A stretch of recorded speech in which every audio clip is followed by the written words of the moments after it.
আসসালামু আলাইকুম। পাওয়ার pro basic থেকে এক্সপার্ট সিরিজের আজকের এই পর্বে আপনাদের সবাইকে স্বাগতম জানাচ্ছি। আমি মোহাম্মদ খুরশিদ আলম। আজকে আমরা দেখব পাওয়ার পয়েন্ট স্লাইডে আপনি কিভাবে ছবি ইনসার্ট করবেন।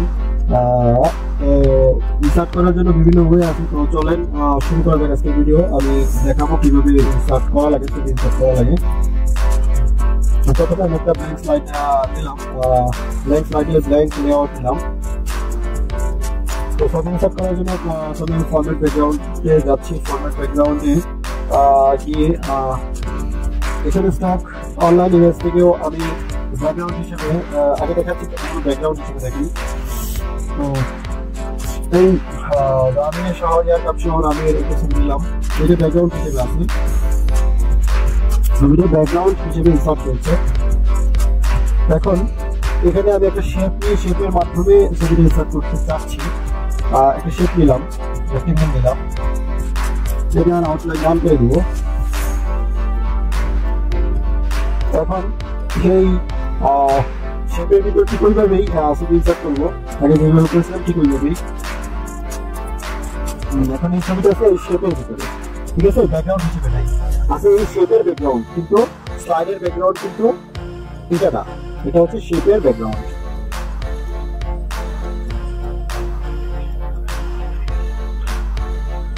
এখানে এই যে আপনার কম্পিউটারে থাকা ফাইল থেকেও আপনি নিতে পারেন। আমার কম্পিউটার যেহেতু আমি আসলে ওই রাখি না, ছবি রাখি নাই, এই জন্য নাই। কিন্তু আমার লোগোটা আছে, লোগোটা এখানে আসছে, এটা দেখতে ভালো লাগতেছে।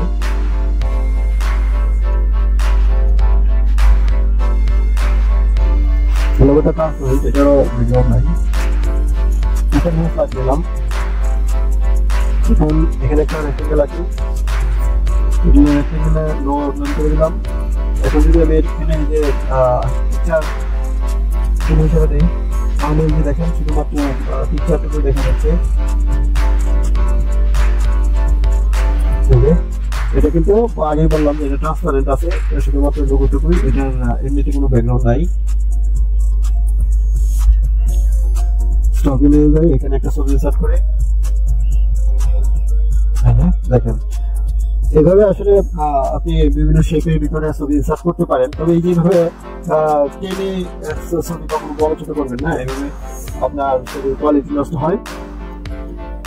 যদি কখনো বড় ছোট করার দরকার পড়ে, তখন যদি আপনার শিফট কন্ট্রোল চেপে কোনায় ধরে টান দিবেন, তাহলে আপনার বড় ছোট হবে। অথবা যে আপনি ক্রপ করতে পারেন, ক্রপ করলেও ছবি আপনার যেটুকু দরকার রেখে আপনি ক্রপ করতে পারবেন।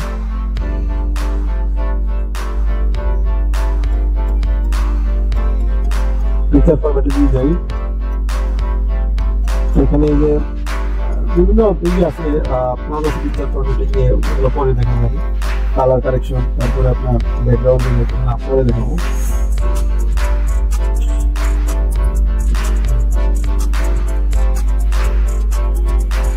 বর্ডার দিতে পারেন পিকচারের।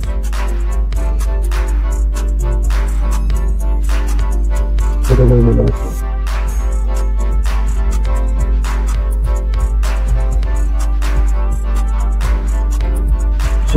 শুধু পাওয়া যায়। তো এখানে ব্যাকগ্রাউন্ডে যেহেতু ব্ল্যাক আছে, সেটা হালকা একটু শেডো আছে, তো এখানে আপনি শেডো ইউজ করতে পারবেন।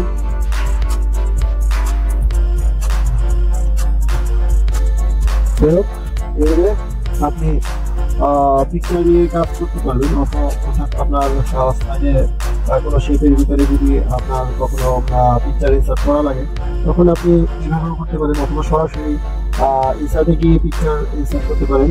তো এখন এই যে পিকচারে তারপর আপনি এখানে বিভিন্ন কাজ করতে পারেন। আমি এই যে করতে পারি, দেখাচ্ছি সফট দিতে পারেন, তারপর ভিডিও দিতে পারেন, 3D ইফেক্ট দিতে পারেন, ঠিক আছে। তো এগুলো আপনি একটা করে দিবেন, আর দেখবেন আপনার স্লাইডে ঠিক যেরকম লাগে আপনি দেখে দেখে বাছাই করে নেবেন।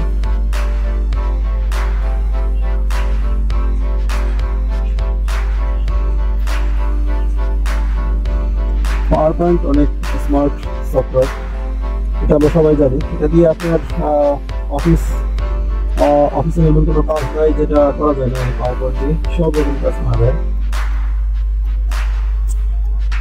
এই যে দেখেন কি সুন্দর 3D ইফেক্ট।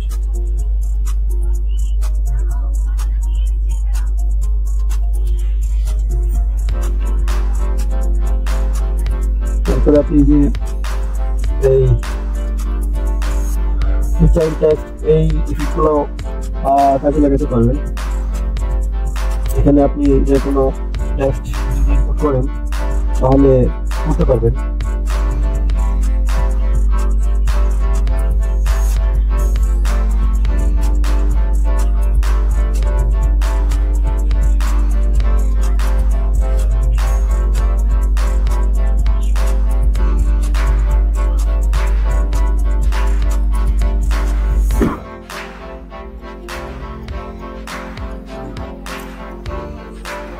আচ্ছা, আমার ভিডিওর বিষয়বস্তু মোটামুটি ছিল পিক্সেল। তো আমি যেগুলো আপনাকে দেখাইলাম এগুলো আসলে কিভাবে কি করা যায়, কারেকশন করা যায়, বিভিন্ন কারেকশন করা যায়। তো পিকচার যে বললাম আপনার শেপের মাধ্যমে ইনসার্ট করতে পারেন, অথবা আপনার ইনসার্টে গিয়েও ইফেক্টে দেন পিকচার ইনসার্ট করতে পারেন। এখানে যে পিকচার বিভিন্ন ধরনের কারেকশন ইচ্ছা করলে আপনি এখান থেকেও করতে পারেন। এখানে কালার কারেকশন করা যায়, আর্টিস্টিক ইফেক্ট দেওয়া যায়, ট্রান্সপারেন্সি চেঞ্জ করা যায়, তারপরে ব্যাকগ্রাউন্ড রিমুভ করা যায়, ব্যাকগ্রাউন্ড এড করা যায়, ইত্যাদি ইত্যাদি অনেক কাজ করা যায়। এখানে ট্রান্সপারেন্সি কমানো যায়, বাড়ানো যায়। তো বন্ধুগণ, আজকের ভিডিওর বিষয়বস্তু মোটামুটি এই ছিল। পরবর্তী ভিডিও দেখে আমাদের নিয়ে আজকে এখানে শেষ করছি। আল্লাহ হাফেজ, ভালো থাকবেন সবাই। পরবর্তী ভিডিওতে তারা থাকবেন।